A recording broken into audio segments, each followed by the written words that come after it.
比特币预计的减半时间预计是在2024年的4月28号。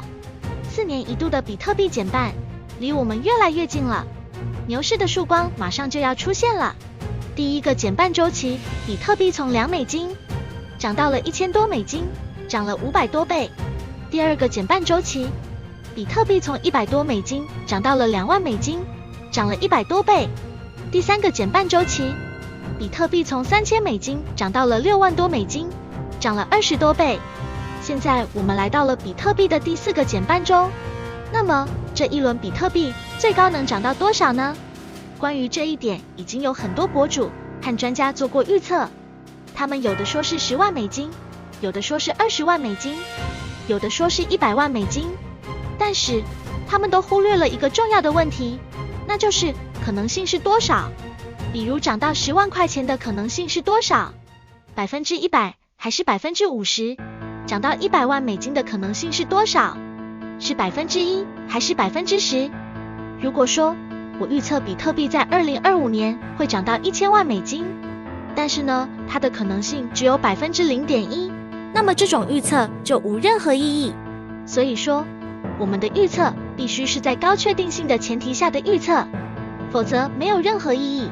在不同的外界条件的干扰下，比特币的价格也会不同。比特币的价格主要受2大方面的影响，一个是内因，一个是外因。内因指的是区块链行业内部的因素，也就是比特币的减半周期；外因就是传统世界的因素，美联储加息、比特币 ETF、美国总体大选等等。我们先看减半周期。减半周期是被写进比特币的代码的不可更改的规则，那就是每过大概4年，比特币的挖矿奖励会减少一半。2009年比特币刚推出的时候，它挖矿奖励为每个区块50 BTC。2012年第一次减半，变成25个；2016年第2次减半，变成12.5个；2020年第3次减半，变成6.25个。到2024年，比特币将进行再次减半。大家都知道，挖矿奖励是比特币矿工的主要收入来源。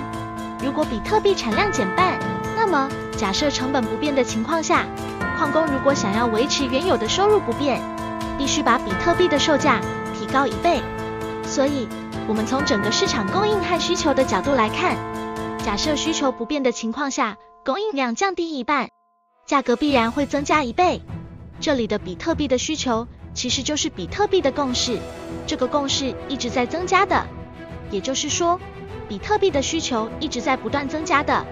所以，总的来说，从最保守的情况来看，2025年比特币至少会翻倍，也就是达到4万美金，这是一个下限，而且达到这个价格的可能性几乎是100%。另外一方面，在行业内部，除了供需发生变化，还有大家对减半概念的炒作。当然，这个炒作会随着比特币市场占有率的降低而不断降低。第一次减半周期，比特币上涨500多倍，第2次是100多倍，差不多是第1次的1/5。第3次的涨幅是20多倍，又是第2次的1/5。所以按照上涨幅度的递减趋势，那么这一次的减半涨幅是20倍的1/5，也就是4倍，对应价格就是8万美金。总的来说，行业内部的周期和炒作可以让比特币在2025年达到4万美金到8万美金的价格。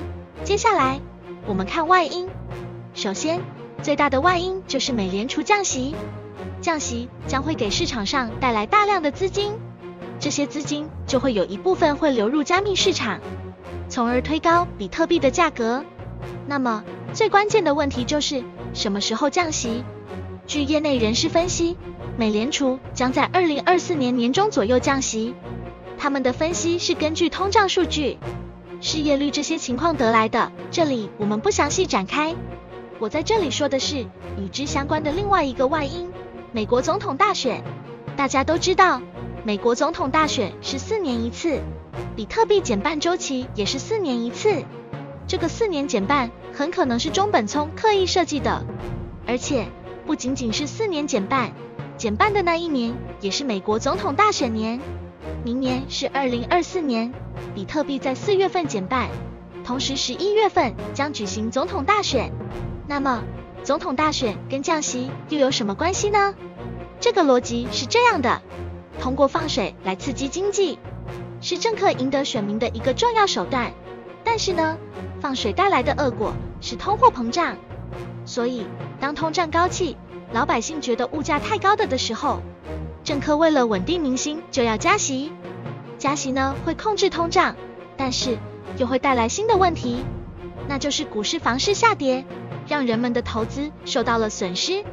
过去这2年，在拜登的治下，一直加息，很多人投资受损，很多人失业，这些人会把怨气撒到总统身上，所以下一任总统的竞选口号一定是降息。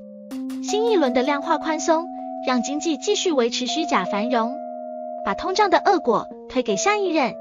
所以从这2个角度来讲，2024年或者2025年降息是一个大概率的事情。除此之外，还有一个最重要的外因，就是比特币 ETF 有可能获得通过。比特币 ETF 指的是跟踪比特币价格的交易所交易基金。